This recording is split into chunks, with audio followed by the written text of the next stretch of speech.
안녕하세요. 이번 영상에서는 스웨덴의 한 동물학자이자 탐험가인 스탠 베르만이 1935년에서 36년까지 한국을 여행한 이야기를 들려드리겠습니다.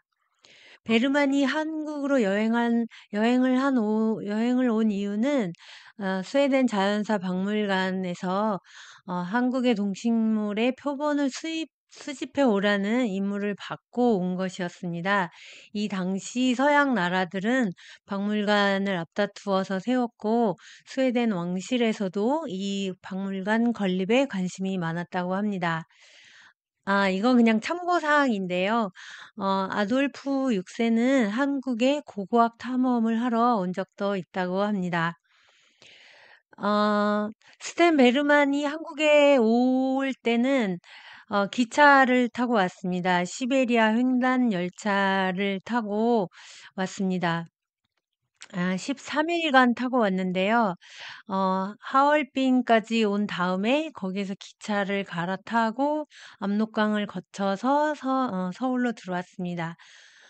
혼자 온 거는 아니고요. 일본인 박제사와 요리사와 함께 왔고, 짐은 카메라 하고 트렁크 5개를 들고 왔고요. 그 밖에 여러 가지 짐들은 수에즈를 통과하는 선박을 통해서 미리 한국으로 보내놨다고 합니다.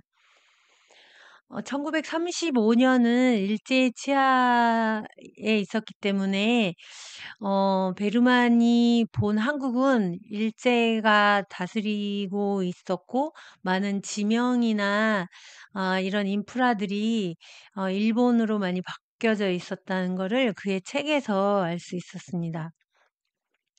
본 영상에서는 여행을 중심으로 다루고 있기 때문에 베르만의 동물 수집에 대한 이야기는 하지 않고요. 이거는 책을 보시면 좋을 것 같습니다.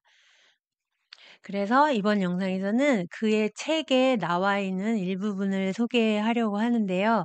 어, 함경북도 오지에 갔습니다. 그 함경북도의 아름다운 풍경을 묘사를 했는데요.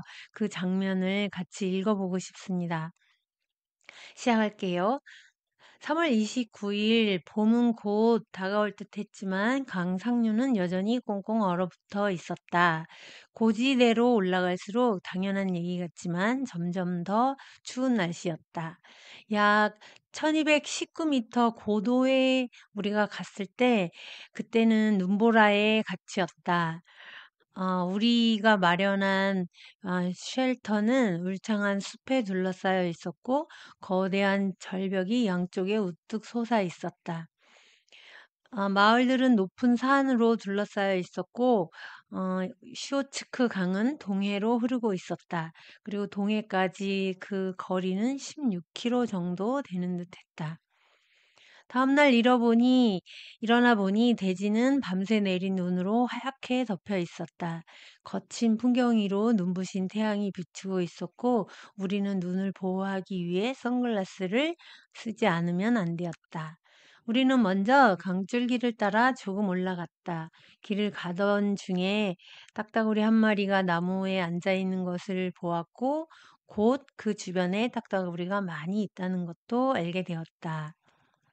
이 숲속에 사는 조류들은 확실히 북쪽에 사는 새들의 성격을 띠고 있었다. 강 계곡을 따라 내려가면서 우리는 처음으로 아름다운 푸른 찌르레기를 보았다. 이 새들은 분포 지역이 매우 특이한데 극동 지역을 제외하면 스페인의 산림지대에서만 살고 있는 것으로 알려진 새들이기 때문이다.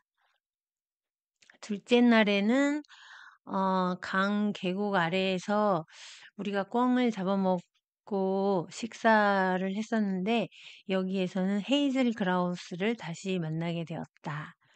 새 전문가이기 때문에 새들을 많이 관찰하고 있는 모습을 볼 수 있습니다. 호수 근처의 습지에서는 작은 메추라기들이 많이 보였고 이 지역은 메추라기들이 번식하는 시즌에 있었는데 따라서 메추라기들이 쌍쌍이 다니고 있었고 울음소리가 여기저기 들판에 울려 퍼지고 있었다. 붉은 자주색 철쭉이 만개한 산비탈에 서서 아래를 내려다보니 광활하게 펼쳐진 전경이 널리 퍼져 있었다. 구불구불한 두만강의 강줄기는 은빛처럼 빛났고 멀리 시베리아 산맥의 실루엣이 보였다. 지금까지 베르만을 통해서 북한의 자연을 감상해 보았습니다. 갑자기 북한의 자연이 보고 싶다는 생각이 듭니다. 다음으로는 58페이지 정도에서 묘사하고 있는 베르만이 철도를 타고 함경북도의 깊숙한 오지까지 여행하는 모습을 소개해 드릴게요. 5월 22일 우리의 다음 목적지는 해발 1219m에 위치한 함경북도 내륙에 있는 앵간이라는 곳이었습니다. 우리는 먼저 동해안을 따라 남쪽으로 철도를 타고 이동했습니다. 키슈라 역에서 기차를 갈아타고 북서쪽 방향으로 내륙 산악지대로 올라갔습니다. 철도는 계곡을 따라 갔는데 계곡 깊숙한 곳에는 급류가 흐르고 있었다.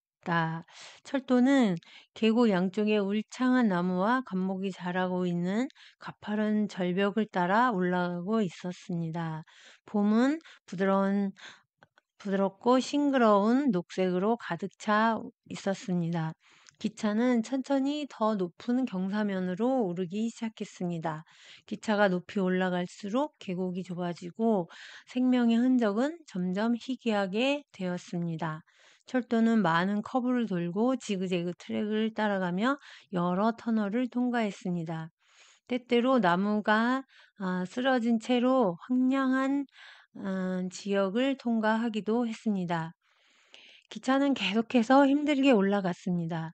우리는 이 산악지대에 철도를 건설한 일본 엔지니어들의 기술에 감탄하지 않을 수 없었습니다. 라고 기록을 했는데요. 저는 처음에 이 부분을 읽었을 때, 일본 사람들이 여기다 기차를 놓았구나 하는 생각과 그 철도가 있다면 나도 여행해 보고 싶다. 매우 스릴이 넘칠 것 같고 매우 아름답겠다라는 생각이 들기도 하면서 근데 일본 사람들은 거기 왜 철도를 놨지? 그런 생각도 듭니다. 지금까지 1936년에 한국의 함경북도 오지를 여행한 스테ven 베르반의 눈을 통해서 북한에 잠시 다녀왔습니다. 여러분도 혹시 오지 여행 떠나고 싶은 생각이 드시나요? 오늘 영상은 이것으로 마치겠습니다. 감사합니다.